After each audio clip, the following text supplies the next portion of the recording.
లోకనాథన్ గారు చెప్పండి, మళ్ళీ పాత రోజులు వస్తున్నట్లున్నాయి. రైతు భరోసా కేంద్రాలు ద్వారా ఇదివరకు ఎరువులు ఇవన్నీ సప్లై చేసేవాళ్ళు.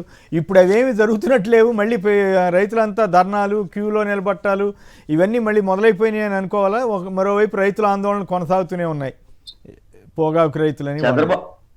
చంద్రబాబు నాయుడు గారు మీరు ఇటీవల కాలంలో చూశారు, తిలక్ గారు చాలా స్పష్టంగా చెప్పారు, గేమ్ చేంజ్ ఆయన చెప్తుందండి, గేమ్ చేంజ్ అని చెప్తున్నారు. గేమ్ చేంజ్ లో భాగంగానే బనకచర్లకు సంబంధించిన దాంట్లో నీళ్లు అమ్ముకోవడం త్రిపుల్ పీలు, అది రైతు భరోసాకు సంబంధించిన దానిలో కూడా తీసుకొచ్చే కార్యక్రమం జరుగుతుంది.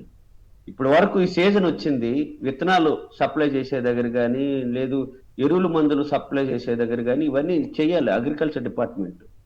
ఇప్పుడు వాళ్ళందరినీ ఏం చేశారంటే సచివాలయ వ్యవస్థను కూడా ఇప్పుడు మార్పులు చేసేశారు.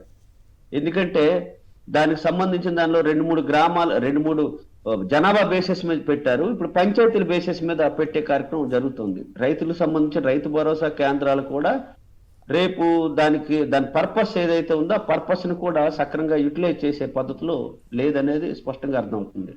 ఒకవైపున రైతులు, మనందరూ తెలిసే మామూలు రైతులు ఎందుకు రోడ్ల మీదకి వచ్చారు, అది వాస్తవంగా రైతు భరోసా కేంద్రాల ద్వారాగానే ఆ రైతులు పండించిన పంటలు తీసుకుని వచ్చి కొనుగోలు చేయాలి. దాని యొక్క బాధ్యత అది. ఎవరు నిర్వహణ చేయాలంటే రాష్ట్ర ప్రభుత్వం ఆ రకమైన డైరెక్షన్ ఇవ్వాలి. ఆ రకమైన డైరెక్షన్ ఇస్తున్న సందర్భాలు లేదు. ఇప్పుడు సీజనల్ సంబంధించిన దాంట్లో ఈ సీజన్ లో రావాల్సిన ఏవైతే ఉన్నాయో దానికి సంబంధించిన ఏమి ఇచ్చిన సందర్భాలు లేవు. ఇవన్నిటికి సంబంధించిన దాంట్లో చంద్రబాబు నాయుడు గారు అన్ని వ్యాపార దృక్పథంతో చూస్తున్నారు. రైతాంగానికి సంబంధించిన ఇచ్చే దానిలో కూడా వ్యాపార దృక్పథంతో చూస్తున్నారు అనేది స్పష్టంగా మనకు అర్థమవుతుంది. అంటే ఎరువులు దొరకట్లేదు అనేది నిజమేనా? ఎరువులు దొరకట్లేదు, మళ్ళీ క్యూలో ధర్నా చేసినట్టు ఫోటో కూడా వేశారు. ఒకటి కరెక్ట్ అండి, రైతులు వెళ్తున్నారు, మా దగ్గరికి ఏం సప్లై లేదని చెప్తా ఉన్నారు. వ్యవసాయ మినిస్టర్ గారు ఏమని చెప్తారంటే అన్ని అందుబాటులో ఉన్నాయని చెప్తారు, కానీ అందుబాటులో లేని స్థితి వచ్చేస్తుంది. చాలా రైతు భరోసా కేంద్రాలు తాళాలు వేసుకొని ఫీల్డ్ వెళ్తున్నాం అనేది కూడా చెప్తా ఉన్నారు. ఇవన్నీ ఎక్కడి నుండి వస్తున్నాయంటే ప్రభుత్వం ఒక సీజన్ వస్తే రైతులకు ఏం కావాలి, ఏం సప్లై చేయాలి, వాళ్ళకి సంబంధించిన రిక్వైర్మెంట్ ఏముందనేది ఒక స్పష్టమైన విజన్ ఉండాలి. చంద్రబాబు నాయుడు గారికి స్పష్టమైన విజన్ ఉంటుంది, మరి దీనికి ఎందుకు విజన్ లేదో అది కూడా 2047 నాటి విజన్, ఇప్పుడు విజన్ కాదు, ఇప్పుడు అవసరాల విజన్ కాదు, 2047 కాదు. ఆయన ఇంకోటి కూడా చెప్తాను ఏంటి, నేను చంద్రబాబు నాయుడిని 95 సీఎం గా మీరు చూస్తారని చెప్తా ఉన్నారు. దానికి ప్రధాన కారణం ఏంటి, ఒకటి ఎవరైతే ఎమ్మెల్యేలు ఉన్నారో, మినిస్టర్లు ఉన్నారో ఈయన పట్టు తప్పుతుంది అనేది మనకు అర్థం అవుతా ఉంది. ఎందుకంటే వాళ్ళకి ఇచ్చే శాఖలు ఏవైతే ఉన్నాయో శాఖలు సక్రమంగా నిర్వహించలేకపోతున్నారు, అన్ని ప్రెజర్ అనేది. రెండోది కూటమి ప్రభుత్వానికి సంబంధించిన ఎవరు ప్రయోజనాలు వాళ్ళకు ఉన్నాయి, ఆ ప్రయోజనాలు రీత్యా వచ్చేసరికి కూడా సక్రమంగా వ్యవహరిస్తున్న సందర్భాలు లేదు. కాబట్టి ఇవన్నీ ఆయన వేధిస్తున్నాయి, వేధించే ప్రశ్నలు. అది గురించి గేమ్ చేంజ్ ఆయన నోట్ అంటే ఉన్నా గేమ్ చేంజ్ అంటే నీటి వనరులో చేంజ్లు వస్తాయి, ఐటీ సెక్టర్ లో చేంజ్లు వస్తాయి, రాజధానిలో చేంజ్లు వస్తాయి, పోలవరంలో చేంజ్లు వస్తాయి, రైతు భరోసాలో కూడా చేంజ్లు వస్తాయి. రైట్. తిలక్ గారు చెప్పండి, 4 ఏళ్లలో 30 లక్షల కోట్ల పెట్టుబడులు, 10 లక్షల కోట్ల పెట్టుబడులు ఆకర్షించేశారట. ఇక వచ్చే ఏడాది నాటికి 13 లక్షల కోట్ల పెట్టుబడులే లక్ష్యంగా ముందుకెళ్తున్నారట. చంద్రబాబు గారు ఈ విషయం, ఈ టాస్క్ ఫోర్స్ నివేదిక అని చెప్పి ఏదో కథ నడుపుతున్నారు కదా, దాంట్లో ఇచ్చేసిన వ్యాఖ్యలు, $2.4 ట్రిలియన్ ఆర్థిక వ్యవస్థ లక్ష్యం, ఇవన్నీ కూడా ఈ నమ్మబుద్ధి అవుతుందా? అసలు ఎట్లా డావోస్ వెళ్ళినప్పుడేమో ₹1 రాలేదన్నారు, తర్వాత ఈ 6 నెలల్లోనే 10 లక్షల కోట్లకి దాకా తీసుకెళ్ళిపోయారు. ఇప్పుడు ఈ 4 ఏళ్లలో ఏం సాధిస్తారనేది పక్కన పెట్టండి. 20 లక్షల కోట్ల 14 లక్షల కోట్ల అది పక్కన పెట్టండి. 14-19 మధ్యలో ఎన్ని పరిశ్రమలు వస్తాయని చెప్పారు, ఎన్ని పెట్టుబడులు వస్తాయని చెప్పారు, ఎంతమంది భూములు కేటాయించారు, ఎంతమంది పరిశ్రమలు పెట్టారు, ఎన్ని ఉద్యోగాలు వచ్చినాయి, వాటి లెక్క చెప్పాలన్న చాలు. అందువల్ల ఇవన్నీ ప్రజలను నమ్మించడానికి బోగస్ మాటలు చెప్పడం తప్ప, అట్లాగే ఇప్పుడు రైతులకి యూరియా కోటా తగ్గించిన కేంద్రం నుంచి సమాచారం వచ్చినా తెలంగాణ ప్రభుత్వం గట్టిగా మాట్లాడుతుంది, కానీ ఆంధ్రప్రదేశ్ ప్రభుత్వం అసలు మాట్లాడట్లేదు. వ్యవసాయ మంత్రి గారు మార్కెట్ యార్డ్కి వెళ్ళరు, ధరలు లేవంటే, సీజన్ వస్తుందంటే ఎరువుల గురించి ఎక్కడ గ్రామాలకు వెళ్ళరు, ఆయన ఏం చేస్తుంటారో ఎవరికి తెలియదు. అందువల్ల ఇవన్నీ కూడా ప్రజలను మీకు ఇంకోటంటే చంద్రబాబు నాయుడు గారు ఆయన ఎంత ఒత్తిడిలో ఉన్నారంటే, లేటెస్ట్ గా ఓ సర్వే వచ్చింది. ఆ సర్వేలో ఏంటంటే 154 మంది ఎంతో ఈ తెలుగుదేశం పార్టీ ఉమ్మడి కూటమికి ఉంటే 98 నియోజకవర్గాల్లో వ్యతిరేకత ఉందంటే ఎమ్మెల్యేల మీద. డేంజర్ జోన్ లో 56 మంది ఉన్నారట. ఓకే. చాలా ఒత్తిడి ఉన్నాడు. పైగా ఆయన ఒక రకమైన ఒత్తిడి కాదండి, చాలా రకమైన ఒత్తిడి. కాదు ఇట్లా కాదు పెద్ద పెద్ద పారిశ్రామికవేత్తల ముందే ఇట్లా సత్యదూరమైన మాటలు చెబితే వాళ్ళు ముందు ఎదురుగా మాట్లాడకపోవచ్చు కానీ తర్వాత నవ్వుకోరా? మొన్నే కదా ఆయన 3 లక్షలు అన్నాడు, తర్వాత 5 లక్షలు అన్నారు, తర్వాత 8 లక్షలు అన్నారు, ఇప్పుడు ఏకంగా 10 లక్షలు తీసుకెళ్ళిపోయారు పెట్టుబడులని వాళ్ళు అనుకోరా?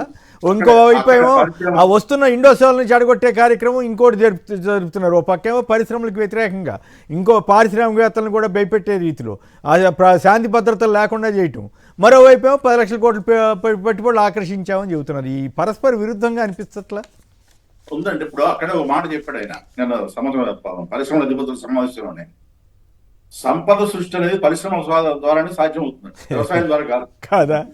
రైట్ సంపద సృష్టి పరిశ్రమలు కమిషన్ వస్తాయి కదా.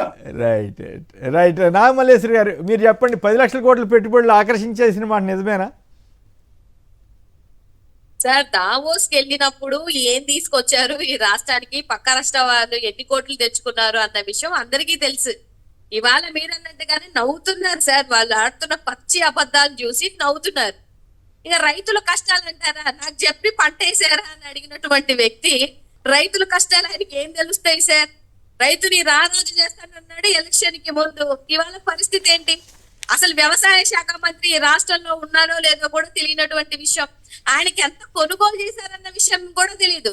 ఆయనేమో 90% అంటారు, మనోహర్ గారేమో 80% అంటారు, ఆ చిత్తూరు కలెక్టర్ గారేమో 65% కొనుగోలు చేశాము అని అంటారు.